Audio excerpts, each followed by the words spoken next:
अस्सलाम वालेकुम। आज मैं बहुत ही इम्पोर्टेंट टॉपिक पे बात करना चाह रहा हूँ, और जो है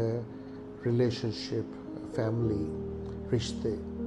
और इनका रोल नफ्सियात के हवाले से क्या है। देखें,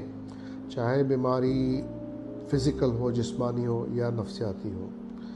उसका जो उसकी एटियोलॉजी है, जो वजह है होने की, वो नॉर्मली बहुत सी कहते हैं लोग वजूहात है, लेकिन बेसिकली दो वजूहात होती हैं। एक वजह ये होती है कि जेनेटिक्स, चाहे जीन्स में फैमिली हिस्ट्री है, इनहेरिटेंस में जैसे डायबिटीज़ है, हार्ट प्रॉब्लम्स है, या तो एनवायरमेंटल होती है या जेनेटिक्स होती है, जिसे हम इनहेरिटेंस कहते हैं। यहाँ पर नफ्सियात में भी बेसिकली देखा जाए तो एक एरिया तो जेनेटिक्स का होता है, इनहेरिटेंस का होता है, जिस पे आपका कंट्रोल नहीं है। माँ बाप से अपने जीन्स में आपको इनहेरिटेंस में एक बीमारी शायद मिली है जो एक वक्त में होनी ही है,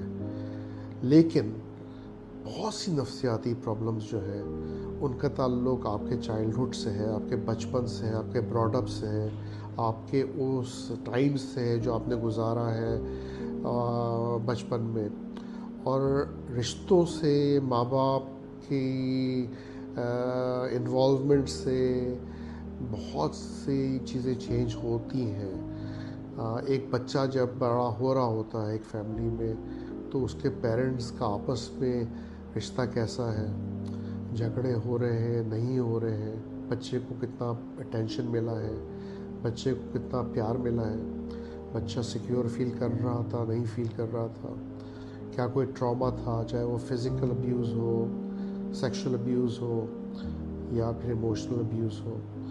इस तरह के जो सदमे होते हैं वो बहुत असरअंदाज होते हैं बच्चों की ज़िंदगी में। हम सोचते हैं शायद ये उसी वक्त ख़त्म हो जाते हैं जब बचपना ख़त्म हो जाता है, वो बड़ा होता है,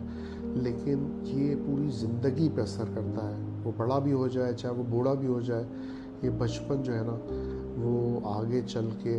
उसकी ज़िंदगी में बहुत सी प्रॉब्लम्स लेके आता है, और यही फिर नफ्सियाती अमराज बनते हैं फ्यूचर में।